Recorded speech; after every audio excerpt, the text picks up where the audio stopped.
Yes! Yes! Battle for my amusement! Make war for me! Hello. Welcome to Tardis Wiki Roulette. Oh dear. Is Ryan secretly a Roman Emperor? What do you mean secretly? What do you mean secretly? Hi guys, how we doing? I'm Ryan Molyneux from Something Blue Audio. When will the Jenny Roulette be? Thursday. Do you guys want to do a Jenny Roulette on Thursday? To be honest, I completely spaced on the fact that I was supposed to do a Jenny Roulette today. And for that, I profusely apologise. I'll do it on Thursday. It's fine. It's fine. Who is the true fake? The fake who pretends to be true, or the true who pretends to be fake? You spy chips? What do you mean you spy chips? Oh, you mean on the wheel? Of course I put chips on the wheel. If people suggest something before the intro, it's usually on there by the time it like comes back around. Thanks, Ryan. I've been looking forward to it. Okay, I'll make sure it happens. Don't worry. I like it's been a bit of a crazy time for me in like my personal life, so I spaced on it. So I will make it happen. Don't you worry about it. So yeah. Does anyone have anything else they would like to put on the wheel? While we're discussing things you've forgotten, you also decided to do Wikipedia Roulette on July 29th months ago. How about I do that one next week? And hopefully there aren't any penises this time. Okay, I'll try and get that in next week. Thank you, Najapan. After a long day at work, the streams are always a comfort. That's fair. That's fair. Well, I'm here now, and we're going to have a nice time together. I know it's the default response, but I do hope stuff is alright for you.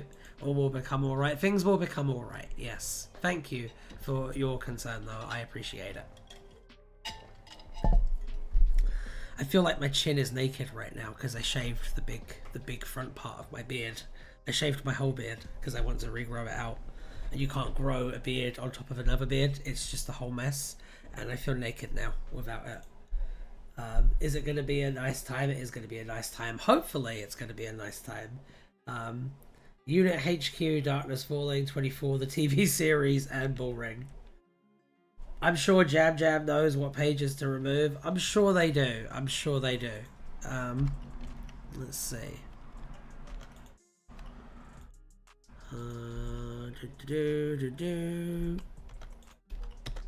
Okay. Devi afraid of having a beard at the moment because if I shave it when the baby arrives, they'll get scared. Oh no. So are you gonna go like clean shaven the whole way through until the baby's like a little older, or are you gonna go in for it and just grow a beard? What are you gonna do? What are you gonna do, Mr. M-Works? What's on your agenda? My end is laggy. I'm sorry your end is laggy. It says that I have decent bandwidth right now, so if anyone else is laggy though, please let me know. Clean Mr. M until they are older, otherwise I'm Santa. Okay.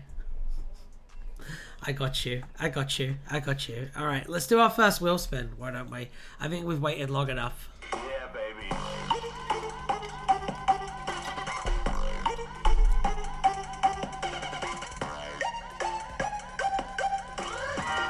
Oh! I don't know what this is, but I'm excited to find out. I'm laggy in real life, does that count? It does count, but it's not one of the kinds of lag that I can fix in the scope of this stream, unfortunately. This one looks like quite a meaty first page to go into. A real tour de force, this one. Once I can find the default pages, there they are. Ba-boom.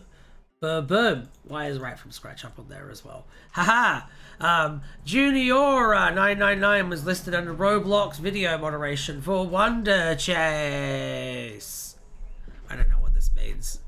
And I'm just going to quietly and calmly step away and spin the wheel again. If I can find the window anyway. There we go. There we go. There we go. Now we're cooking my gas. You can't see what the front end is, and you'd think, oh, well, I mean, Ryan would have it organized and would have everything where it needs to be so that he can see and operate it all on one monitor. You'd think that, and you'd be fucking mistaken, frankly. All right, let's spin the wheel. Yeah, baby.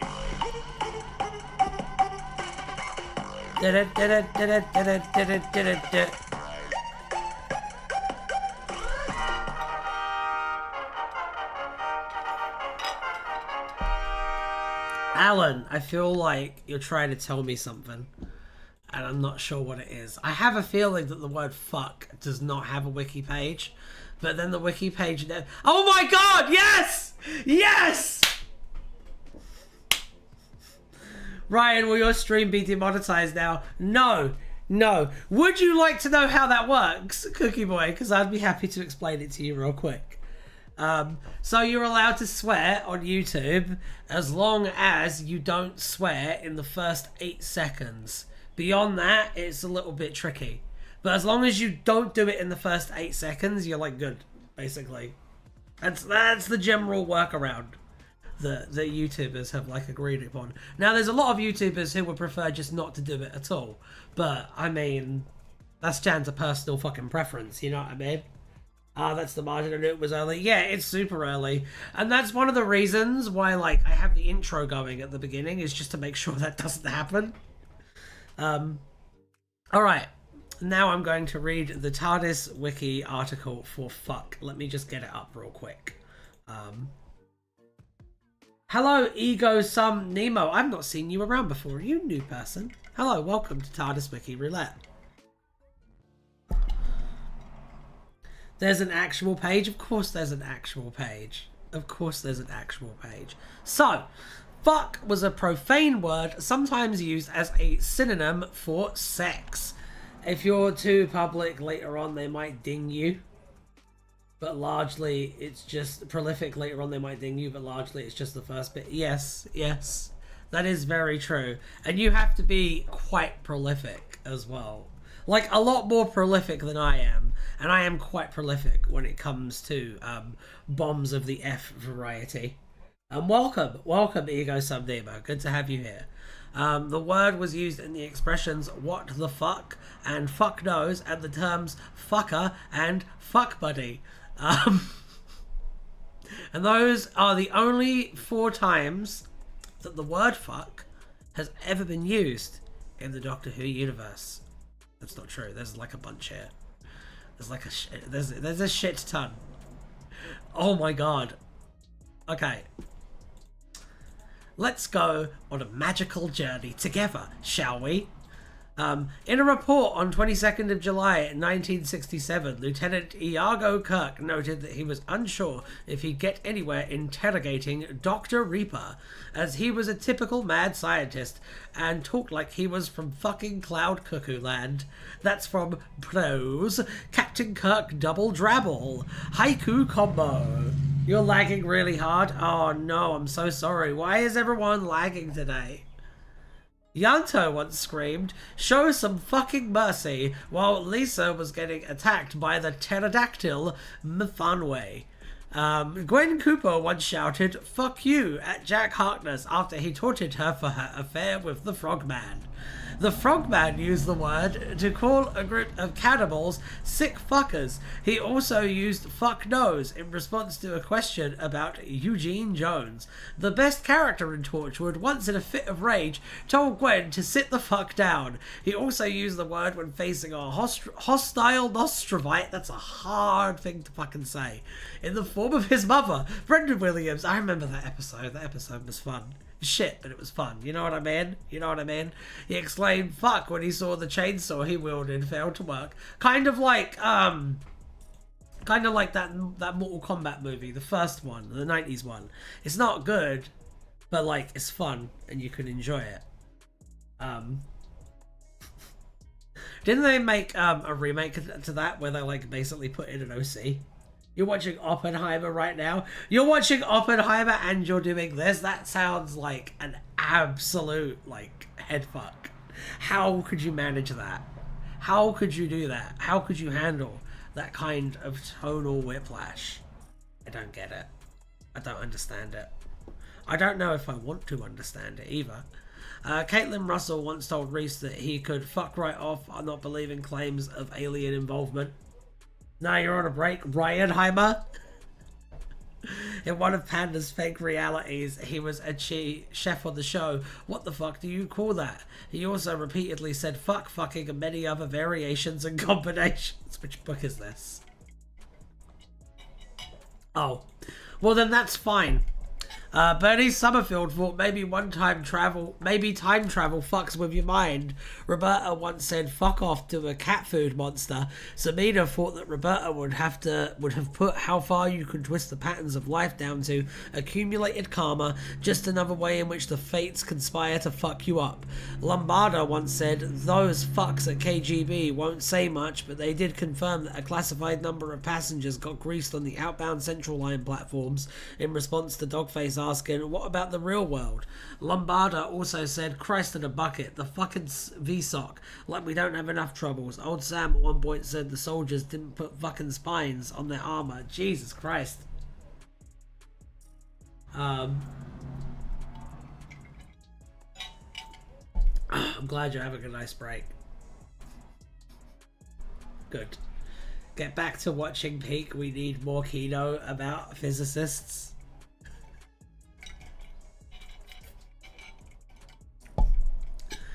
In response, like we don't have enough troubles. Old Sam at one point said that the soldiers didn't put fucking spines on their armor. Dogface asked Blondie if he had never seen two trains fucking before, when the Gateway Compensator prevented matter annihilation from taking place, saving Los Angeles, but caused the physical substance of two trains to become smoothly integrated as they emerged from the tunnel gateway, and some passengers immediately died. Ming told Credit Card that you shouldn't have spent 20 years making yourself fucking indispensable then, should you? In response to him needing a rest. Betty once stated that she is taken over by a fucking alien intelligence. Why do you think? In response to the doctor asking her why she wants to shoot him. And Dogface Drone once said that there was a fucking battalion in the Galleria. Dogface once said, I think someone's fucking with our signaling. This is great out of context, man. Ming used the expression fuck no, and later used the expression what the fuck are you doing? Lambada once said, what the fuck was that? I feel like my brain has been deep fried.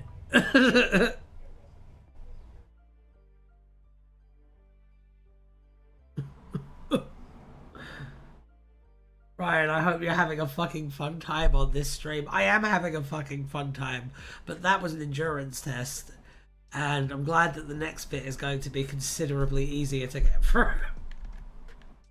I did not expect fuck to have this kind of Doctor Who legacy. I know! While living with Paul Mars and Jeremy, Panda exited from behind some leaves and said fuck. Shortly after, he used the phrase fucker. Panda later attempted physical exercise, remarking that it was so important. He soon gave up, declaring, oh fuck it. A poster for Panda in Rwanda depicted Panda saying what the fuck and carry a suitcase, which had fuck off written on the side. We need to look at Panda in Rwanda now, like we do every time. There we go. There we go. Isn't that great? Isn't that great? Isn't that great? We can just sit on this image for a minute if you would like. I am more than fine with that. Take a moment. Take a load off. Frobisher would 100% say fuck if they let him. They would. They would. He fucking would. I wish that they let the 12th Doctor say fuck. just do one episode after Watershed and let Peter Capaldi get one little fucking, please. If only we lived in that timeline. Maybe we'd be okay. Could you imagine? I did not expect fuck to have this kind of legacy. Me neither. Like, it's a storied legacy, thanks to the Wilderness years, it seems, largely. But, you know, doesn't really seem like that transit book is very good. 12 Doctor's final words as he regenerates. Fuck this!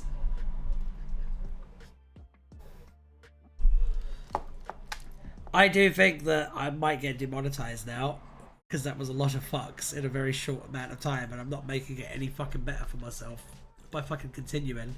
Let's go on to another one. Wait, no.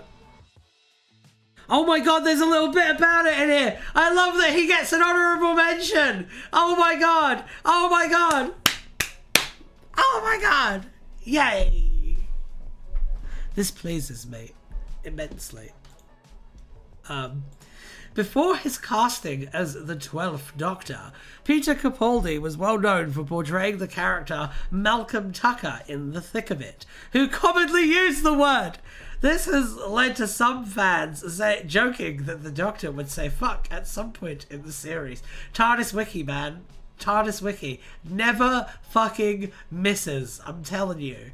After the broadcast of Let's Kill Hitler, some viewers complained, believing that a Nazi guard said, "Where the fuck is he?" In reality, the guard said, "Was machen Sie?" which translates to, "What are you doing?" in English. I'm in the thick of it, everybody. Do you know, every time you reference The Thick of It by KSI, I think of that scene in The Thick of It by Armando Iannucci where Peter Capaldi pins up Will Smith, the white one, up against the wall and just like eviscerates him from top to bottom with nothing but the power of words.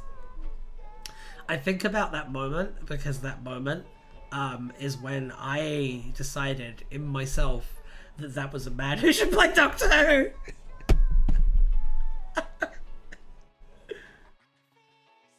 Oh, they accidentally deleted the 15th Doctor's page on the fandom wiki by doing a merge, and then other people said he should have his admin pubs removed. Poor Nate, we really did leave the Drakes over there.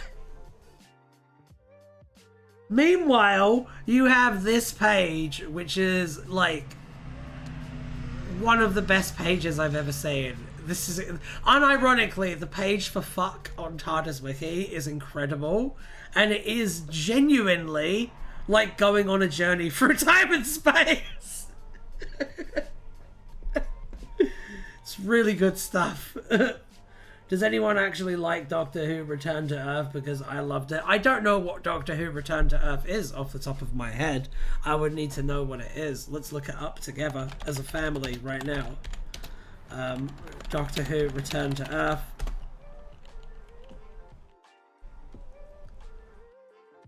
Oh, it's a video game. Oh, I don't think there are enough Doctor Who video games. Doctor Who Return to Earth was a 2010 adventure video game developed by Asylum Entertainment and published by Deep Silver for the Nintendo Wii. It was one of 2 Doctor Who video games released on Nintendo consoles on 29th of October 2010, along with Doctor Who Evacuation Earth for the Nintendo DS.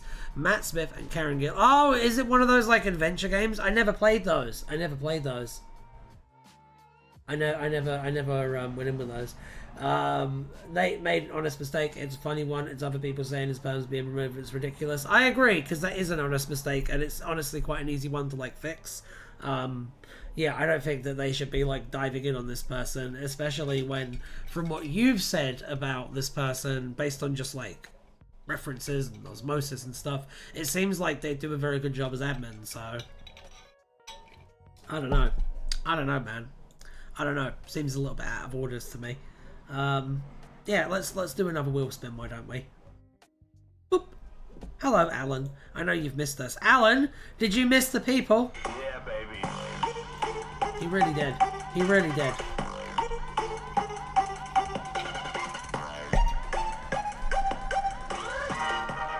Jenny Nowhere. Is Jenny Nowhere in the TARDIS Wiki? Because that would be pretty good. Where is that? Where is that? I should have just put that in after. I'm very silly. But, you know, you can't have everything you want. Oh, is that it? Just Jenny Everywhere, Jenny Nowhere. Gone. Sweet. We fixed that now. And we're going to Jenny Nowhere. These are from Jenny Roulette, but this is a page. Amazing. I'm really glad that it's a page. I found it! I found it! Ha ha! Ha ha ha!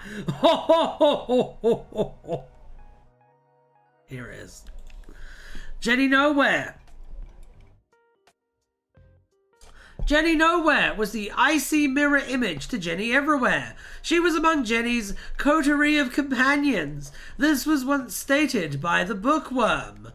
Like her famous friend, Jenny Everywhere. Jenny Nowhere is an open source character. She serves as Jenny's antagonistic counterpart.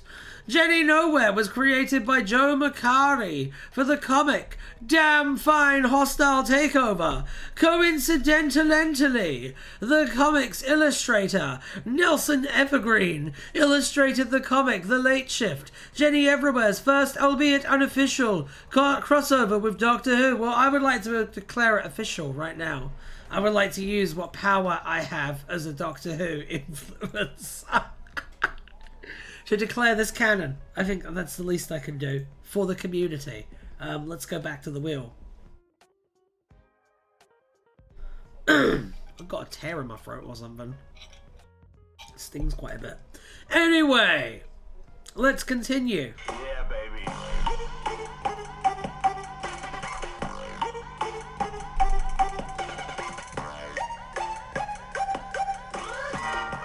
Hyperspace Tyrant from a world of pure imagination. Let's take a look.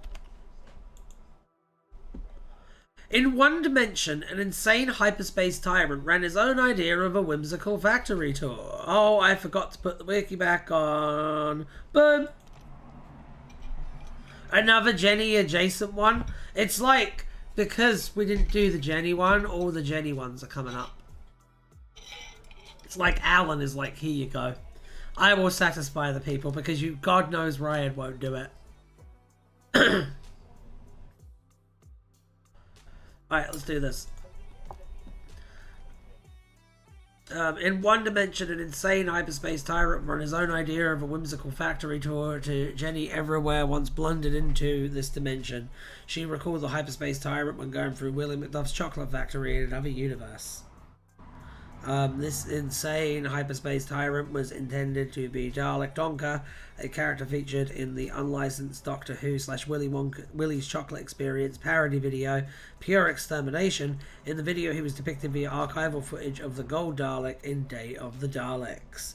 Wow, that is very, very convoluted for a joke that like 4 people will get, and I really respect the energy that's gone into that, I have to say. Let's spin the wheel again. Yeah, baby.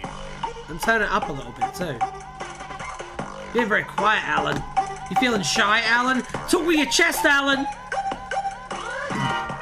Sometimes he needs a little bit of encouragement, you know? Ice Cream! Let's look up Ice Cream on the Tardis Wiki Roulette. Ice Cream was a type of food which could come in various flavors. The knowledge of this wiki is scary, I know. It could be eaten from an ice cream cone or straight out of the tub. Traditional flavors include vanilla, chocolate, and sprout. It's quite funny. Various flavors were provided by Millingdale in addition to the above traditional flavors. These included Golden Age Delight, Christmas Surprise, Hemrick Surprise, which replaced Christmas Surprise, Red Pit of Delight, Chalk and Cheese, Royal Turkish Delight, Death by Chocolate, that's a real flavor, Madame de Pompadour, Magpie Mayhem, Fish and Chips, Lady of the Lake. Imagine an ice cream that tasted like vinegar and, and potato. I love the Millingdale website. Which one's that?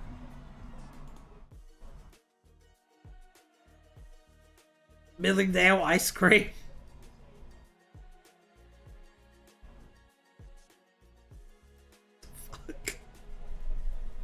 What the fuck is this? I'll look at it in a minute. We're going to go down a rabbit hole together today.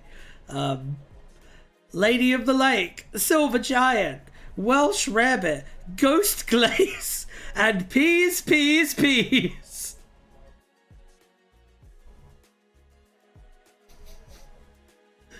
Other flavors included Raspberry Ripple, Archberry, and Mindrolian and Janissary flavored ice cream. That sounds like a Russell joke. Balsamic vinegar, like real balsamic as an ice cream, might be interesting. Expensive as all hell. It'd be very expensive. I don't think it'd work, would it? Because, like, it's acidic. Just melt through it. Like, would it work? Could it work? I don't know. I'm not a scientist like you are. But I do know that I don't want to fucking try that shit. That sounds disgusting. And I like vinegar as a seasoning.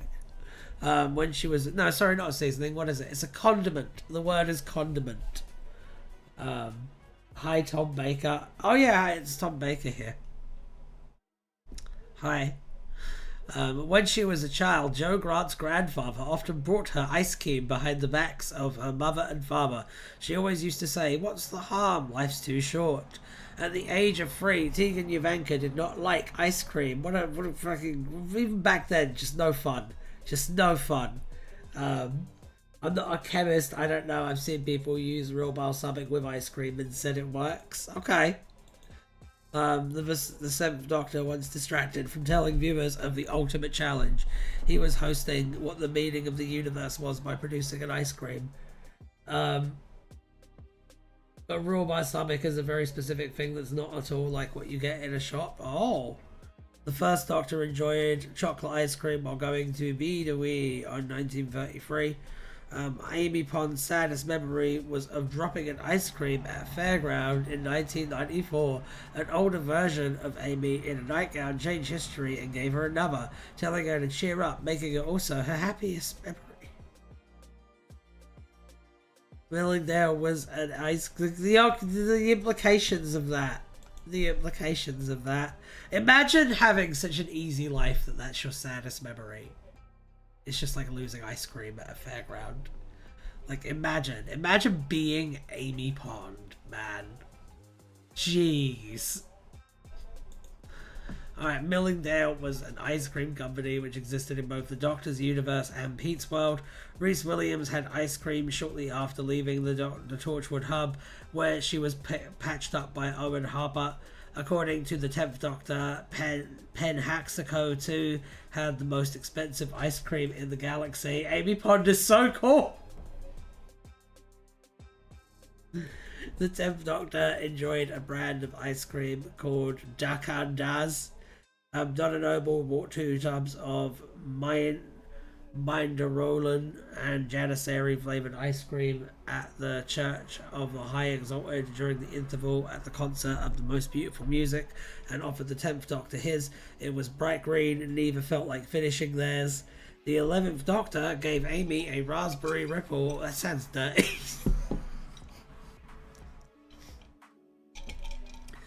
Ice cream cone during a visit to 1960s Britain. When Miss Evangelista's data ghost was beginning to fade, she began repeating ice cream. These were her last words of consciousness after death, which ran on a loop and was detected in the form of the ghost by her neural relay. In 1996, Amelia Pond enjoyed some ice cream from a tub. The Doctor once ate ice cream sundaes while bouncing around on the trampoline-like surface of the planet Fintel Borkstug, citing it was a mistake. Osgood and Bonnie were trying to want to get some ice cream after the departure of the 12th Doctor. I remember that. The Doctor complained of an ice cream headache shortly after getting tasered by Magenta Price, but thought nothing of it. The Rose Tyler was disappointed that when the 10th Doctor told her he had a brilliant idea, he meant stamp collecting, not something fun like going to Mardi Gras or visiting a planet where everything was made out of ice cream. In Pete's world, ice cream counted as a part of a person's 5 a day, something Rose Tyler saw as an upside to life in this universe.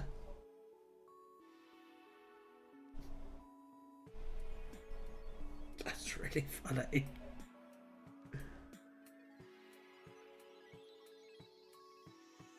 Amy Pond is so cool, who wouldn't try to have an affair or whatever the night before he went in. Oh dear. What a terrible, terrible person. Rose's favourite flavour of ice cream was archberry, a fruit found only on Pete's world. Mia shared the preference. When a regeneration process was triggered, the 13th Doctor shared ice cream cones with Yasmin Khan before going off to regenerate alone. The 13th Doctor and Yasmin Khan eat ice cream on top of the TARDIS. Jesus. Okay, let's spin the wheel again. Why don't we? Again and again and again. Yeah, baby. Alan knows. Alan's always known.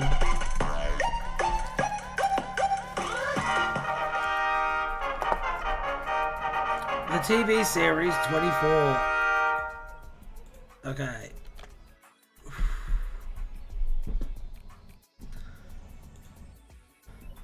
I have seen one season of 24. I did not care for it. Has anyone here seen 24? I hate 24 so much. I feel like me and you probably hate it for the same reasons. I didn't like it. I wasn't into it. I liked the gimmick. I liked the concept of like each episode is an hour and 24 hours. But like you say, it did a lot of damage to the national psyche. And I feel like on balance it's probably not worth it. Yeah. Yeah. I completely feel that. I completely feel that. I think this is one of those things that me and you were probably in complete agreement about, Najuan. It was literally cited in Supreme Court arguments by the justices. That's fucking sad and pathetic. The only thing I know about it comes from The Simpsons. Basically, Mr. M Works is a show about how it's okay to like torture people and like spy on people and shit. Would you keep Jack Bauer from doing his job? Probably yes. Because I mean, like wasn't the whole first season just like his own family being kidnapped? Like it doesn't justify all the insane shit that he does in that 24 hours. If you're looking at it from like a political perspective, most of those people would sell their families. Torture and spying are so Sigma. His job sounds like a war crime. Unironically, literally, yes. There's this one point where he needs to get information from this guy. So like he goes into the guy's house with his wife and he's like threatening to torture the guy, and then when he's not getting information out of him, he shoots the wife. It's fucking crazy. What? No.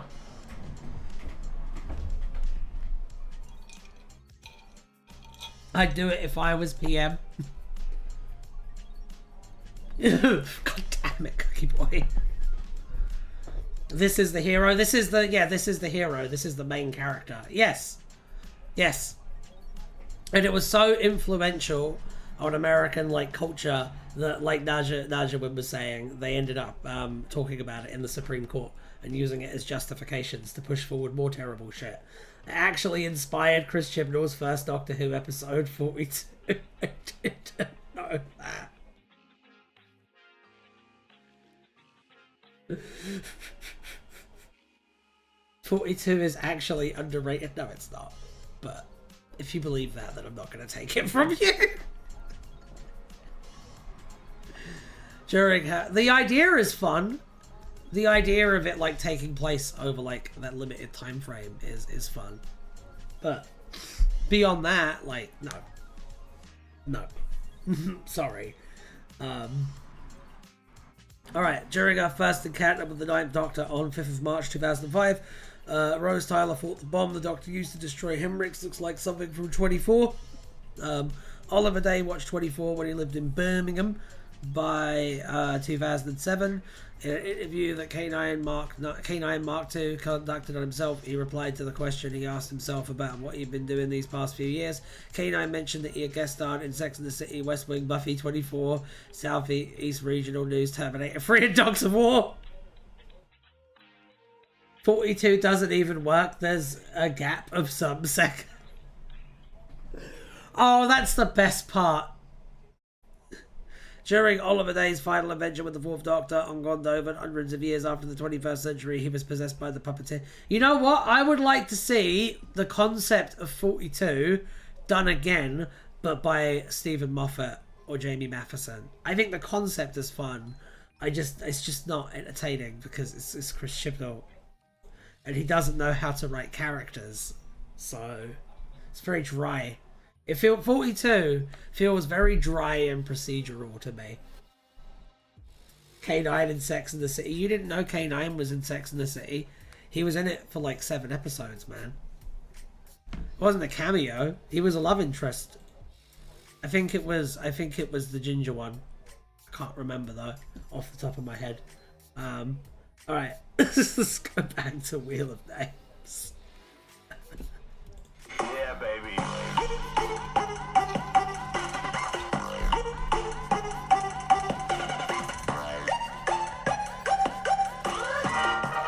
Right angle!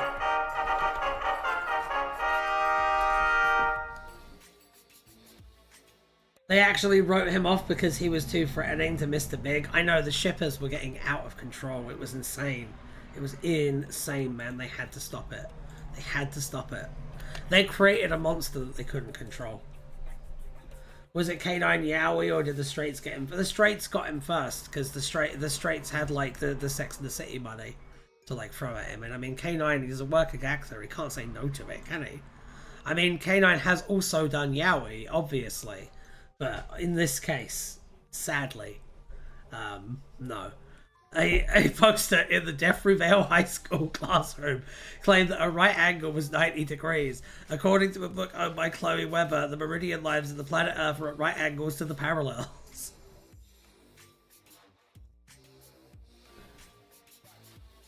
The big dog ship? Yes, the big dog ship. I'm sure there were also big dog shippers. I believe they're called big doggers in their community.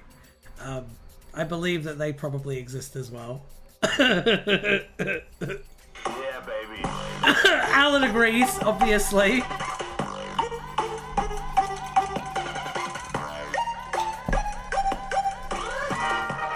CBB's animated Doctor Who cities! Why doesn't that exist? Why isn't that a thing? There should be a thing. Should be a thing. You wouldn't even have to spend that much money on it. Plans to develop an animated Doctor Who television series of CBeebies and BBC iPlayer were announced on 12th of June 2025 by the BBC, who stated they were set to expand the Whoniverse with the launch of their plans, inviting UK producers to pitch for this. We're going to do this, but please give us money! We'll do it, but we're crowdfunding it. It's just them animating Leonardo. The series was first announced on 12th of June 2025 in the article Doctor Who: The TARDIS is set to land on CBeebies, which announced that the series would run independently from the main show. A quote was included from Patricia Hidalgo, Director of Children's and Education. Everybody's welcome at CBeebies, including the Doctor. This much-loved franchise entertains millions around the world, so it's only right for our younger audience get to experience the wonder and the magic of the Doctor in a brand new format. This is an extremely exciting opportunity, and we were looking forward to welcoming companies to pitch for this new project as we continue our commitment and investment in the UK's animation industry. I feel like, you know, you're saying give us money or we'll force David to dance until the end of time itself. Which Doctor do you think that they're getting for this? Be realistic now, dears. Which Doctor has a storied history of doing animated voice work in DuckTales? I ask you. I think it's all of them. It's David Tennant. We're talking about David Tennant. We're talking about David Tennant. Like in little segments. Maybe in little segments. But DEI down your child's throat courtesy of your own tax dollars. It's a UK thing, and the UK doesn't have tax dollars. They have tax pounds. Idiot. David would 100% do it. David would 100% do it.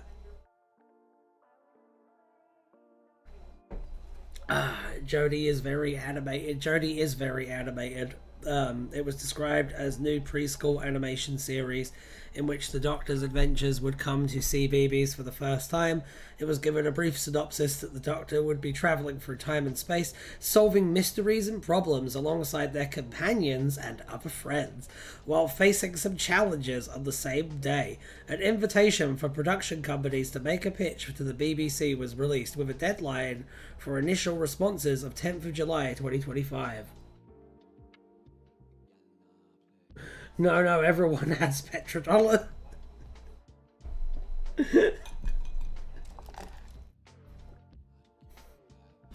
In this invitation was a document detailing what CBeebies were looking for. In Section A, the commissioning opportunity, it was stated that they hoped for one series of 52 by 11 episodes, with 26 episodes for transmission in 27-28 and 26 episodes for transmission in 28-29, with pre-production needing to begin in January 2026. They further noted that the price would be indicative of a high-quality animation, with more specific information being available to verified production companies upon receipt of complete and signed non-disclosure agreements, and the BBC's studios. This is very, very professionally written. Hot take. But if you look up Jodie Whittaker in Google, you can see her getting railed in Black Mirror, and that's a terrible precedent for an actor helming a kid's show. Why?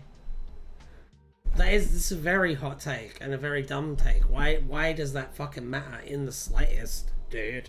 Like, David Tennant used to get his cock out on stage, and there's pictures of it. So, like, why is that a problem? Like, the male actors have almost all done, like, sex scenes of some kind. I don't know. Like, I mean, the 12th Doctor, Peter Capaldi, played fucking Malcolm Tucker. Do you have any idea how many compilations there are of Peter Capaldi, Doctor Who, like, effing and jeffing all over the fucking place? Thank you, I was largely trying to adapt the info for the... You did a really good job, dude. I am dating now how much it will get capital.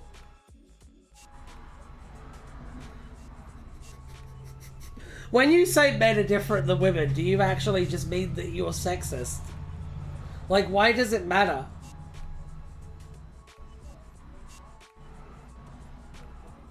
I really want to know. I really want to know, because, like, in the scenes in Black Mirror aren't even, like, that explicit. I've seen that Black Mirror episode. It's a pretty good episode.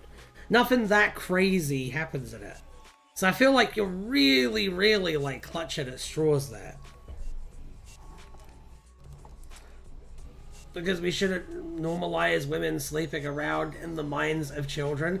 Well, do you think that actors who happen to be women should just, like, not ever take those roles on the off chance that they might get a big role in a kid's thing? Because, I mean, that's dumb. That's really dumb. Yes? Unironically? But why? Why? I would ban all sex scenes if I could. Why?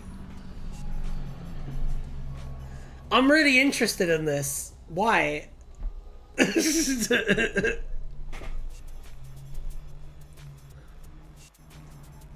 What feelings do you... Like, say Game of Thrones. When you watch Game of Thrones and one of their famous sex position scenes happens, right?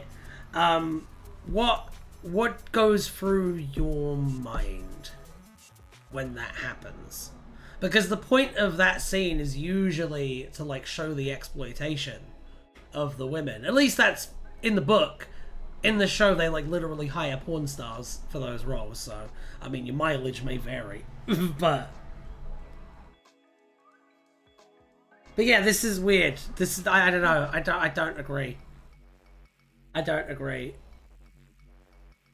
And I'm not, like, the most pro-sex scene, because I usually think they're, like, pointless fluff.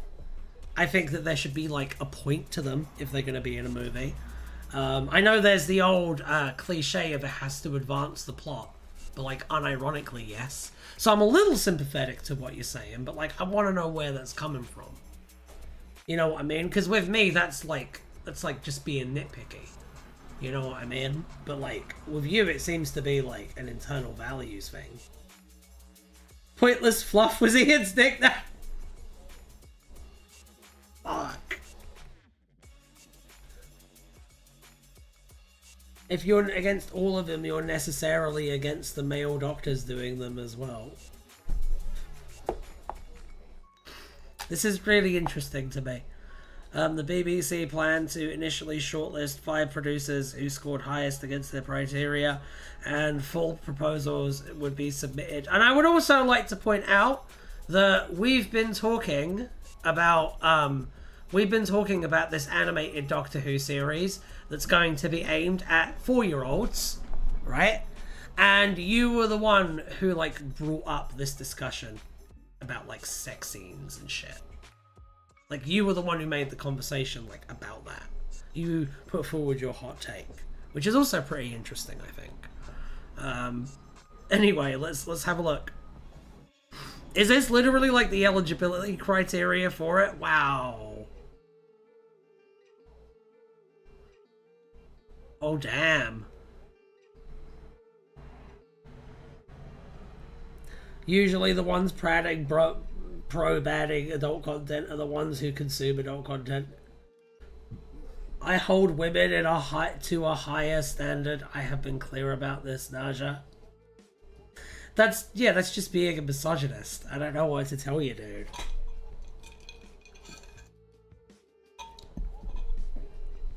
I certainly don't feel that way. I think they get held to all kinds of crazy standards. Women are different from men. I agree. That doesn't mean that you get to make their lives harder, dude.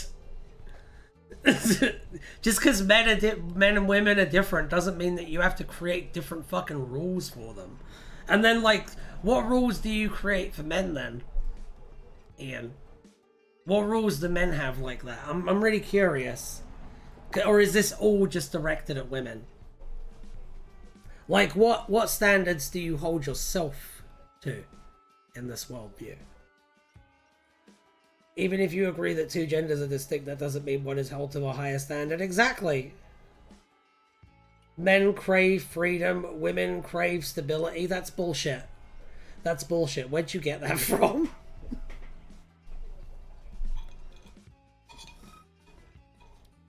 Oh, a person's chromosomal arrangement means they can't act certain scenes in fictional audiovisual media. Life experience? Oh, okay. Okay.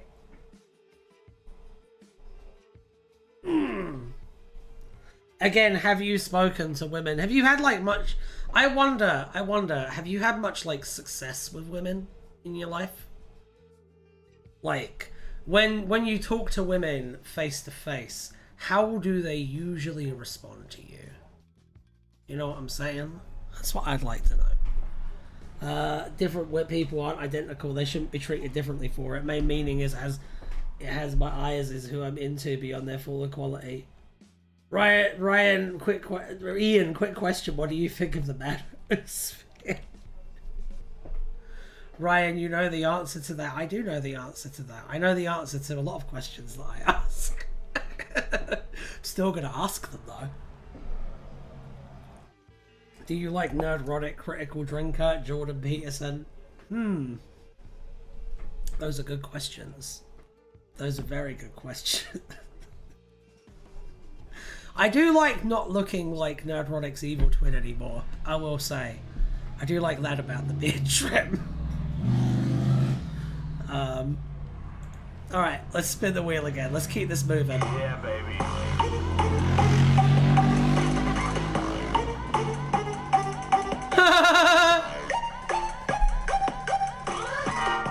The Simpsons!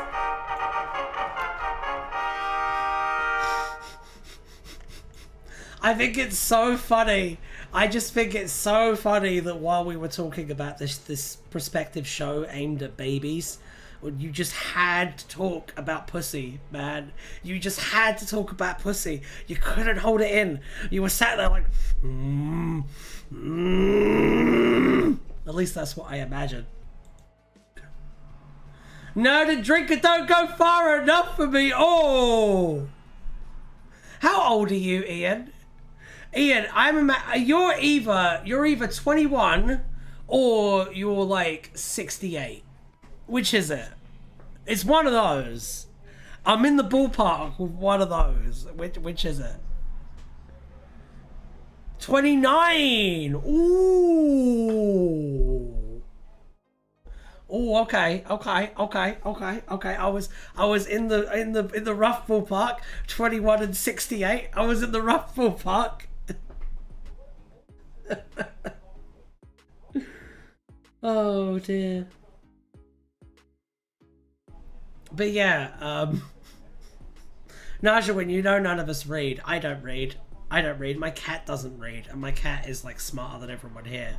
Isn't that right, Elizabeth? You chilling in the sun? You having a good time, girl? I'm having a good time, girl.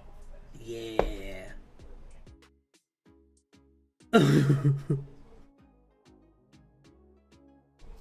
Okay, what did the wheel land on? Because I forgot, because this was too funny. I wanted to talk about the Doctor Who animated series that might be happening, because that sounds really cool. I think that could potentially like be a really good thing for Doctor Who, especially if it's aimed at very, very young kids, because then like the show doesn't have to do that as much, which would be nice. And we can all agree that the previous era of Doctor Who was very fluffy, and that was a detriment to it. Why don't we take a look at what we actually landed on? Oh yeah, it was The Simpsons. A lot of TV series today, by which I mean two. And also the word fuck, which was a great time. I love the idea of this kids show. I've wanted more animated DWU stuff for a while. Me too. I really like it too. I think it has a lot of potential. Also, the Goonanomicon. What is the Goonanomicon? Xavier, what is the Goonanomicon?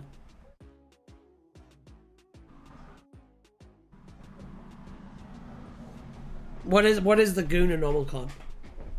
You can't just say a word like Goonanomicon and not expect me to want to know more. What is happening here? What's the facts? As long as it's animated in the East and not in the West, I will be fine. You're such a cliche, Ian. Oh my god. Oh my god, son. Oh. Western animation is ideologically captured!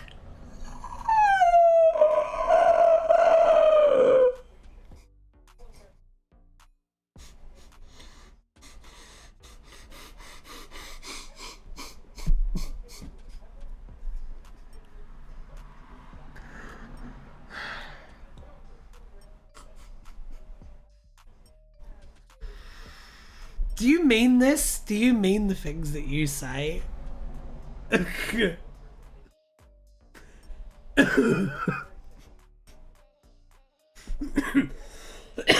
Laughing and having a fat asthma attack doesn't make it not true. You do know that most mangaka are like leftists, right? You know that most of the people producing the stuff that's like successful and that you're like, wow, Western art should emulate that. Not like those filthy people who like are leftists. They are leftists. There were lesbians in Sailor Moon, dude.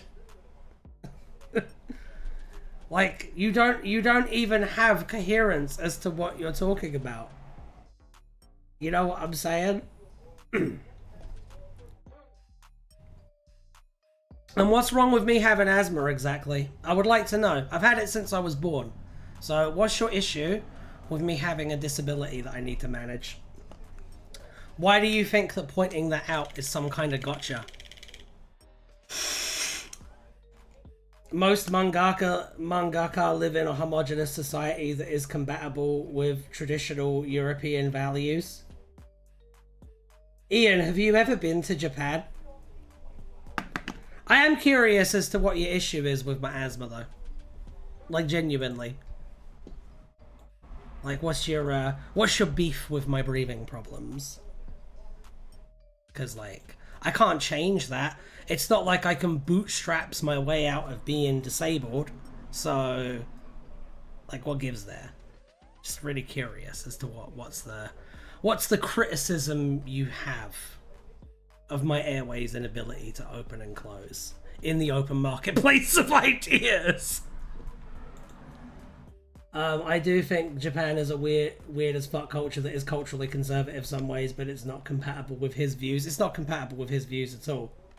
Have you ever been to India? Because you all clutch pearls when I say I think second gens shouldn't be on TV. I've been to India more than once, actually. What's the point you're being made there? Also, I noticed that you're avoiding making points. Like, when people were like, hey, Japan's not like that, you immediately divert to, well, India. And when I confronted you on my disability, you have not talked about it once. Which is very cowardly, I have to say, and very spineless.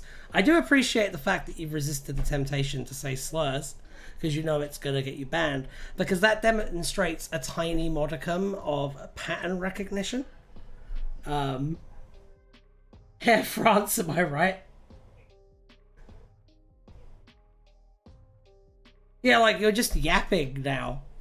I don't know, dude. Anyway, The Simpsons was a cartoon television program from the 20th centuries. It is enviropodule. Martin and Trix McMillan drank tea from Simpsons mugs. Several specimens of the construct known as Cuddlesomes could be heard to use catchphrases like "I caramba" and "Eat my shorts."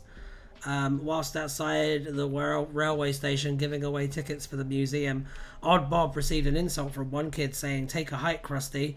According to Julia Franklin, The Simpsons had an Indian character.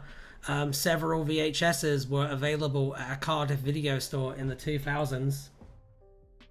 If it's any consolation, Ryan, I consider you spiritually Indian. That's very nice. I would take that as a massive compliment. Thank you. I noticed that you're still avoiding the difficult topic that I asked you about, by the way. So, that's cool. You need introspecting. Genuinely, don't just touch grass. Go on a hike, find a local forest or hill/mountain and get some fresh air. It may clear your head. I genuinely think so. I genuinely think so. You just sound like kind of upset at the world, to be honest. And like, I get it because there's a lot to be upset at in the world, but like, just targeting people for like looking fucking different from you is not gonna solve the world's problems. Like, it's not gonna make your life better. It's just gonna make other people's lives worse. And if you actually do believe in like some kind of higher power, which I'm assuming you do, because you need to justify some of the horrible shit you've spatted, do you really think they're gonna look kindly on that? If you can't laugh performatively without triggering a physical reaction, then maybe don't force yourself to laugh. That's what I meant, because you're forcing yourself to laugh at me. It's not genuine. Are you fucking trying to psychoanalyze me, bud? Like, what's going on here? I don't think that's what happened. I think you spent a very long time trying to come up with mental gymnastics to justify the fact that you thought, oh, I'll use his disability as a dunk. That will get people on my side. Do you get what I'm saying? Like, yeah. Sigmund Freud in the chat. Must be a weird space to be in when no one is actually on his side and we're just laughing that he exists. I'm quite sad that he exists, to be honest. I'm quite sad that we've reached a point of like decay of Western liberal democracy and capitalism that you can just walk around and be a fucking Nazoid. Like, I think that's sad, to be honest. I did not know you had asthma. You sounded like it by wheezing, so I was making the joke. Oh, I see. But I don't care if you do, and I'm not apologizing. Yeah, because you're a cunt. We know. We get that. We've adequately gathered that from this. I'm not expecting an apology from you. I was expecting you to justify it. Why would I want an apology from you? Lamau, it censored me because accurately describing your views is so abhorrent. Do you like Nick Fuentes? Are you a Nick Fuentes stan? Yes, yes, people bad, Ian. People very bad. Don't forget your war belt. Fuck, man. Fuck. Please go speak to people. Speak from the heart. Try to articulate your frustrations. Please do. Genuinely. Genuinely. Like, if it's not too late for you, it's not too late for you. And I really hope it isn't too late for you. Because around the corner is a wonderful world and a wonderful way of looking at the world. And you just need to get your head out of your ass. I'm a people in the Jubilee telling Mehdi Hassan to leave America, pilled. So you're a fascist. You mean in that video where that guy said, yeah, I'm a fascist, and then laughed maniacally, you're with those people? Yeah? And you're admitting to that in writing, right?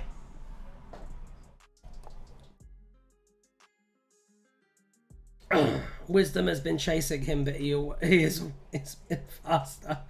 Did everything go well? Oh, no. He was saying it sarcastic. No, he wasn't. He was describing fascism and then laughing maniacally like he'd made a power play.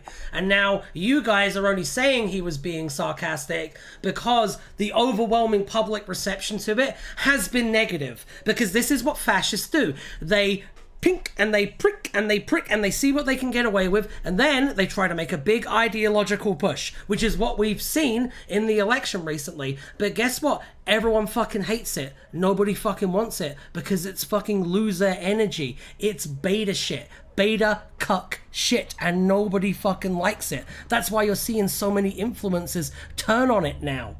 Because they've realized it's a bad fucking sell and it only gets you so far. So I'm telling you, dude, like all the other rats out there, get off the sinking ship. For your own sake. I'm telling you this for your own sake. As someone who considers himself a good person and a spiritual person, you're plugging yourself up. You're plugging yourself up and you're punishing yourself for no reason.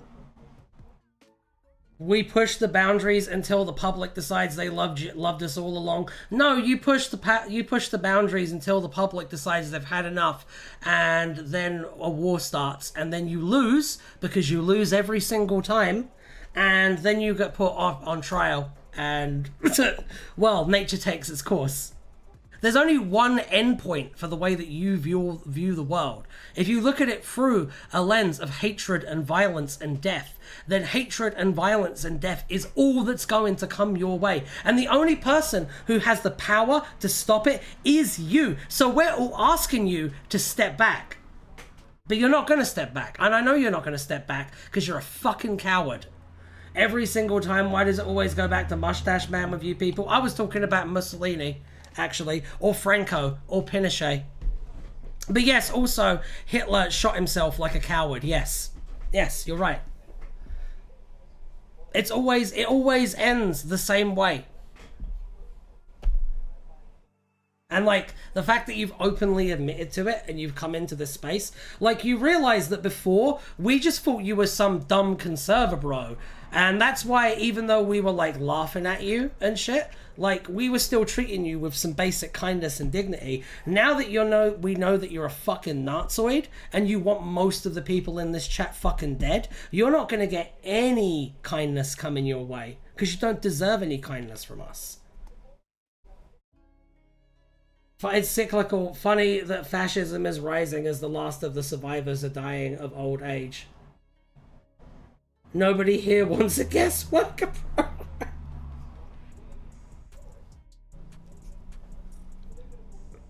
That's funny. Like, this is the longest conversation you're ever gonna get with us, bro, but we're all telling you to step off. Like, look at the people, like, in this chat. You've come in and you've demonstrated all this hostility, and there's still people in this chat willing to be kind to you. Isn't that crazy? Like, isn't that just fucking inspiring? Because I certainly think it is. Ian, your grandfather didn't fight in World War II for you to do this, dude. It's true. It's true. He'd be fucking ashamed of you. He would be fucking ashamed of you right now. You know that, right? Assuming your grandfather was English or American. That is. But yeah, I don't know, dude. Like, step off. For real, it's not cool. And I tell you what, I know you're not getting pussy, right? This is not going to help. It really isn't. I know people from Saudi Arabia who tell horror stories randomly getting stopped on the way to a mosque. It's a police state. Nobody wants that. Nobody wants that. Exactly. Nobody wants it. Even the people touting it don't want it, because as soon as it gets turned on them, they don't like that. We do not want it. We do not want the country to become Saudi Arabia. We don't. And I notice that you've gotten real quiet now. Oh, here we go. I haven't admitted or anything. Yeah, you did. You said you were with the people who described themselves as fascists. That makes you a fascist. And then, when we pointed that out, you went, oh, they were just being sarcastic. Because like all fascists, you're a spineless fucking coward. We get that. We get that, dude. I haven't admitted to anything. Also, most dumb conservative bros would whine when I say I consider Piers Morgan more American than Aziz Ansari and cancel me. I've been clear on that. Yeah, because you're a fucking racist, dude. We get that you're a fucking racist. But most fascists are smart enough to understand that openly being racist is a bad sell for them. Which means that not only are you in an F-tier ideology, but you're F-tier among those people. Which is sad. Honestly. Like, you're not the perfect Aryan Superman. You're one of the child soldiers that gets pushed in right at the end. Right as Hitler's doing a little poppy inside his Scully. Like, that's what's happening there, dude. You don't need it. Was your crush someone with dogs? I can trace my ancestry back to the Mayflower in an unbroken train with individual node. I'll take Aziz Ansari every day. Did you know that Piers Morgan once wiretapped little kids, Ian Linus? Do you think that's okay, by the way? Did you know that he once did that? Did you know that Piers Morgan had, like, phone taps put in little kids' bedrooms? Are you okay with that? I'm really curious. Just because he's a white boy. Hello. Hey. Hey.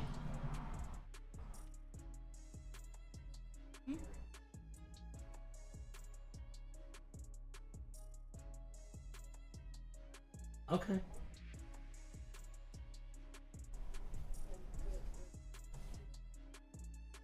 Anyway, this has been quite a tangent from the stream. I know. I know.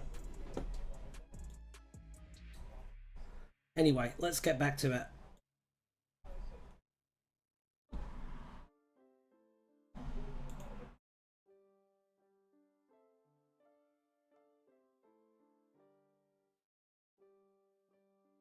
CBBS and Simpsons to fascism. You know, I really wanted this stream to go well today.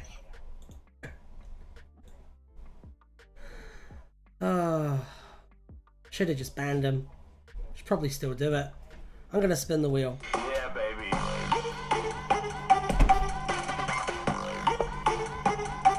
Ooh.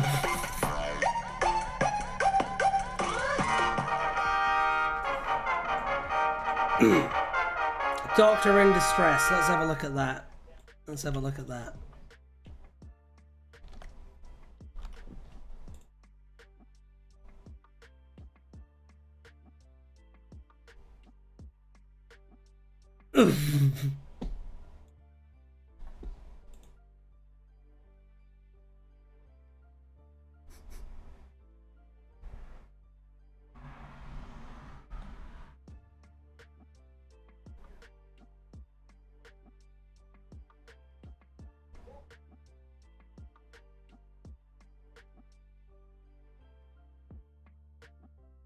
Yeah, I think we should stop this now.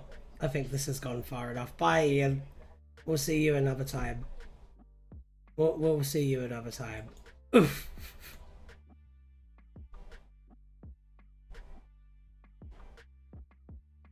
Included himself in everyone. Okay. Doctor in Distress was a charity record released within 2 weeks of the announcement of Doctor Who's cancellation on 25th of February 1985. The song was later sung on QI on Red Nose Day 2022 as Sandy Toksvig had chosen it due to his status as one of the least successful charity singles of all time, with Toksvig getting the QI audience to sing the chorus, much to the surprise of some of the panelists who had initially believed the song was made to raise money for the NHS. Later in 2022, the song was included in the Blu-ray The Collection box set for season 2022. Ian, go get some fresh air out of your bedroom and or basement. Honestly, what a fucking prick, man. What a fucking prick. It was a cold night in November 20... Oh, we've done this. I've read the lyrics to this before. The idea came from former Doctor Who annual illustrator Paul Mark Tams, then working in the record industry, and record producer and long-term Doctor Who fan Ian Levine. The lyrics were written by Ian Levine and his songwriting partner Fiatra Trench, who were also responsible for the theme to K9 and Company. The recording session took place on Thursday, 7th of March, and featured a host of well-known names of the time, including Faith Brown, Nicholas Courtney, Bobby G, Nicola Bryant, Justin Hayward, John Lodge, Rick Buckler, Warren Cann, Phyllis Nelson, Hans Zimmer, Anthony Ainley, Colin Baker. Support but non-participation also came from Richie Pitts, who attended the session but had to leave, with Elaine Bentley, Sally Thompson, Steve Grant and Julie Harris, John Rocker, Mikkel Brown, Hazel Dean. I've never heard of any of these people except for Gary Glitter. Glad he didn't show up. The fact Hans Zimmer was involved amazes me. By the way, guys, for those who don't know, Hans Zimmer being involved is tragic. It is tragic. It is tragic. Yeah, Gary Glitter, interesting guy. Wonder what he did. Ryan, you've never heard of Hans Zimmer? I've never heard of Hans Zimmer in my life. Who's Hans Zimmer? Okay. Let's go back to the Wheel of Names. Let's do that again. Yeah, baby.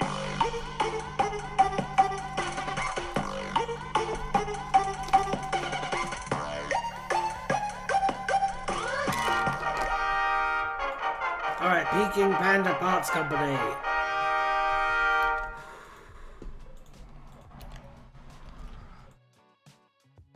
Unrelatedly, what did everyone think of the ending of 28 Years Later? I've not seen it, so I can't say. I'd have to look up what happens at the end of 28 Years Later. Right, let's go back on the wiki. The Peking Panda Parts Company was the toy division of the White Peacock Syndicate. It created My Chinese Pals toys using this is something that Ian would like. Using small plastic boxes and brain tissue from 10-year-old Chinese children. He would love that. The toys were interactive and could ask questions about friendship and the Opium Wars.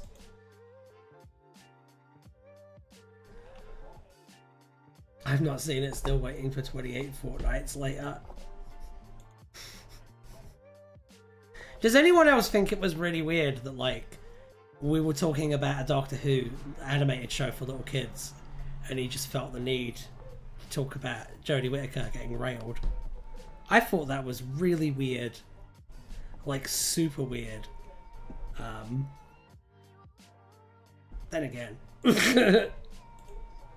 28 seconds later. Like, very skeevy. Very skeevy and very weird. Yeah, baby. Freudian slip. Well, I mean...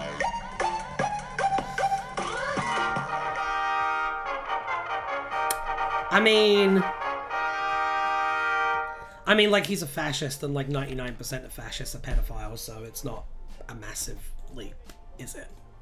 Let's be honest. Let's be honest. And if you're still watching, Ian, I guarantee that your hard drive is fucking filthy. Oh. Alright, let's have a look. I mean, I remember the argument being made when she was first cast. Yeah. It's just odd that that was the point where the synapse is triggered, Najawin. Maybe it just stuck with him for years.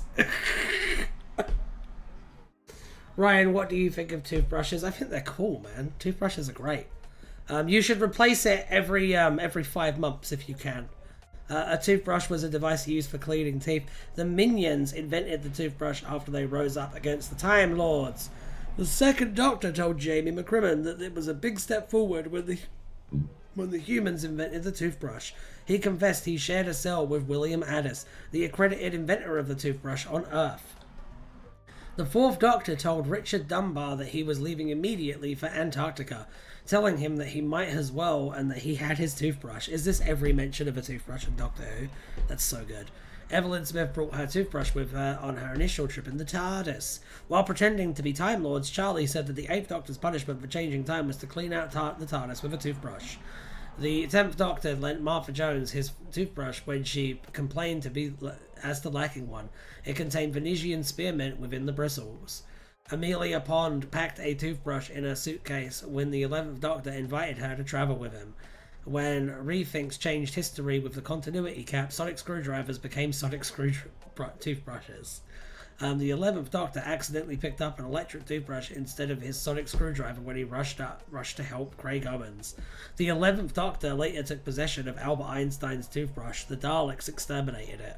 One incarnation of the Doctor wore a toothbrush in his breast pocket. Birdie asked Darius Pike if he could use the toothbrush, but Darius pointed out that being a robot, Birdie didn't have any teeth.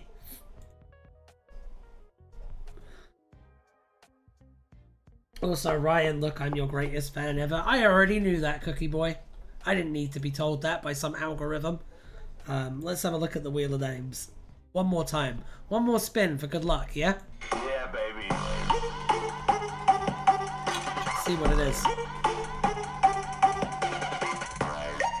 Oh, it landed on ships! Molto bene!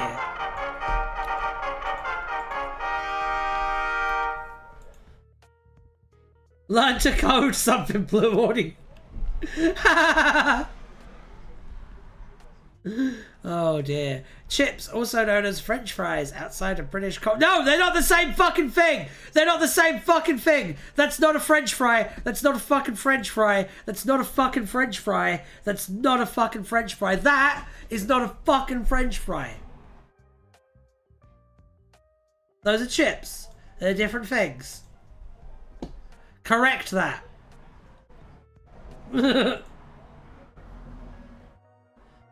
Why would I recode a clearly flawless system? It knows what the real fans are. It's a French fry. Shut up, Naja Win. Disrespecting chips. It's not a French fry. French fries are also delicious, but they're a different thing. It's not fried, but people still call them French fries. Well, they're wrong. Okay, or they were often served with covered with vinegar and served with fish, or alternatively could be served with gravy or curry sauce. In America, fries were served with burgers. The American fries tended to be thinner and crispier than a British chip. In the middle of a salad dinner towards a doctor's TARDIS, Perry Brown once found herself in a dimension modelled after a combination of the Alice in Wonderland book she had been reading and the salad she had been eating. After a frightening experience in that world which nearly saw her executed for the crime of eating vegetables, Perry went off her salad and decided to prepare burgers and chips instead. On the cargo ship Lorelei, Liv Chenka first met Tal while eating chips in the cafeteria. The 7th Doctor and Ace ordered a moussaka and chips, a base at Alaska, a glass of water and a glass of milk, while on Ealing Broadway. Working at a fast food chain in Perivale, Ace once gave a box of fries to the Ergon, whom she assumed was her friend Barry Groves wearing a chicken costume. Returning to the antimatter universe, the Ergon gave the fries to his master Omega, who consumed them after they passed through the Arc of Infinity. Omega was disappointed that the fries lacked salt. As promoted at Piccadilly Circus in 2005, McDonald's was known for French fries. Sometimes after eating chips. Real talk, what do you all call biscuits? What do you call cookies? It's an easy one. Sometimes after eating chips, Rose Tyler would have to wash the smell of a grease out of her jeans. After Rose witnessed the destruction of Earth, the Ninth Doctor took her back to London in 2005, where she decided to get some chips. I've heard scone, but they're not scones. Oh, I get you. They're kind of like, you know what they're kind of like? They're kind of like rolls that are made out of Yorkshire pudding. That's what American biscuits are kind of like. They're good. They're good. Recommend, but yeah. Biscuits are like the crunchy, flattish things usually. No, we're talking about something completely different. We're talking about American biscuits. The Doctor ordered steak and chips while dining with blonde Velvoch Pasamir Day Slovene. The 10th Doctor brought some chips while on Earth. Chips cooked in krillitane oil were served at Defry Vale High School as part of the Krillitane's plan to crack the Scasis paradigm. Eugene Jones ordered 2 eggs, ham and chips every single day at a local cafe. Martha Jones bought some chips for the 10th Doctor and Jack Harkness while on the run from the Saxon Master when he was on Earth. Jack commented that they were nice and the Doctor agreed, actually they're not bad. Rose Tyler and her counterpart, Rob Tyler, enjoyed chips at a London cafe in a parallel universe. Bloody Yanks taking our bloody language.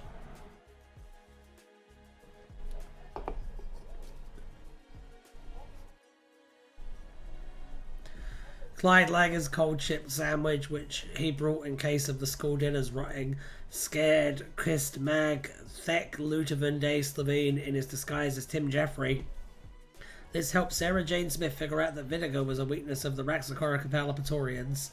Langer once alleged that real chips could only be brought from a chippy. He considered oven chips to be the work of bad cooking goblins. Randy Chandra believed that chips served at school chips, were the best chips in the world.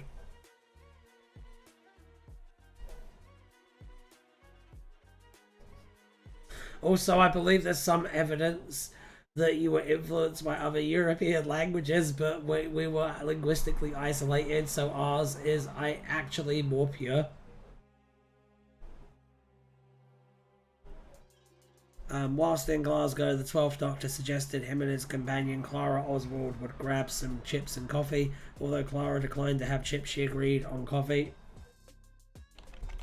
After escaping from having to perform on Battle of the Bands Beyond the Stars on Planet Karaoke, the Doctor and Clara decided to get chips. They are the chips while enjoying the view of the Blue Lagoon Nebula. Gary Fletcher often brought Donna and chips from Ranesh at the local kebab shop. In a cafe in Cardiff Bay, Brent Hayden ordered a cheeseburger with extra bacon, chips, onion rings and barbecue sauce. Bill Potts served chips at St. Luke's University. A poster in a chip shop which Graham O'Brien once visited featured a container of a sausage and chips along with the word sausage in white and a message beneath begin with the only chip. Ryan Sinclair bought chips around his friend Tebow's house. Chips continued to be popular into the 26th century, and in 2501 chips were served at the canteen at Detention Centre 6 on Justice Beta. Alright. That is the last article for today. We're going to be live on Wild Magic tonight, so make sure to catch us there. Everybody have a lovely time. We are going to be wrapping up now, so you don't have to go home, but you can't stay here, because this is it ending now. Bye!